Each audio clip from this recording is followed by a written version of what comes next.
on the banks of the Mississippi River, where the sound of Delta blues still pierces the air and the smell of barbecue lingers along many street corners, sits a historic southern city full of American charm. This is Memphis, a hop, skip, and jump away from Oklahoma. Got me coming to Memphis, Tennessee. Memphis is a straight shot down I-40. The drive there includes several roadside attractions, including Sequoia's Cabin near Sallisaw, where the Cherokee statesmen settled in present-day Oklahoma from Tennessee. But unlike Sequoia's journey, we headed east to the Volunteer State, until this rose from the horizon. You get off the interstate and you see a big pyramid and you're like, what is a pyramid doing in Memphis? The Memphis Pyramid dominates the city's skyline. Originally built as an arena that once housed the city's NBA team, today it's one of the world's largest and most unique Bass Pro Shops. Inside is also an outdoor-themed hotel called Big Cypress Lodge, where we stayed during our visit. Here we give you the nature experience, but also we've got a buzzing city right outside your door. The pyramid attracts thousands of visitors every year for other reasons as well. Rising in the pyramid's center is the country's tallest freestanding elevator, more than 300 feet tall. I'm afraid of heights and I'm kind of, this is way up here. I know, the first time you ride it, you're just like, la la la la la. When you finally get to the top, you're welcomed by a restaurant and an observation deck with spectacular views of the city. But to truly experience the action of Memphis, be sure to walk the streets below, like on historic Beale Street a few blocks away. Beale Street is home of the blues. It is 3 blocks of music and entertainment. It was here in the early 20th century where W.C. Handy and B.B. King perfected their style of blues. Today, that music still hums in clubs, bars, and shops. The street also has a lot of options for food, something this city knows a lot about.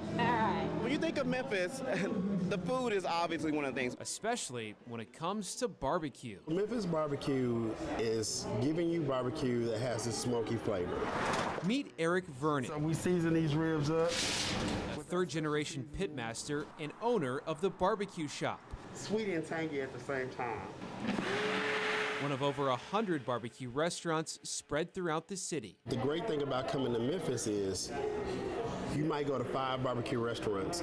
It might all have smoky flavor, but it's going to taste completely different. At the barbecue shop, that means glazed ribs and barbecue spaghetti, something Vernon says they invented decades ago. It's a lot of food. Of course, as any good reporter would do, I had to try it out for myself. We got ribs, beans, coleslaw, and then spaghetti, which apparently it's a Memphis thing. No surprise, but all of it, even the spaghetti, was delicious. Because you're also like stepping back in time. Someone else who also was a fan of the food here moved to town when he was just 13.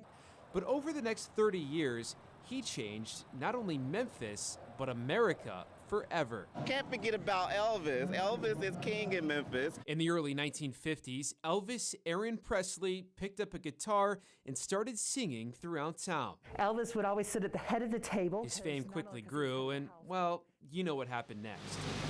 In 1957, Elvis bought this mansion. The world now knows it as Graceland.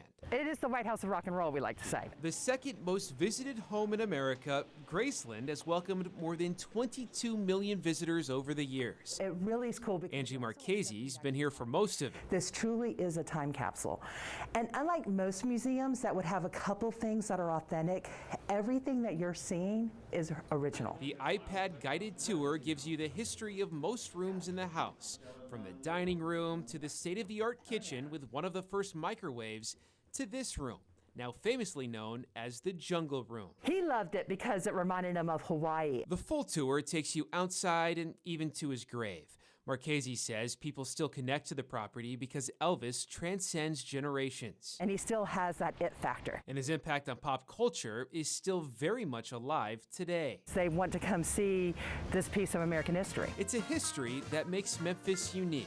Whether you come for the music, the food, the king, or quite simply, all of it, this Tennessee town is a tankful away with a lot to offer.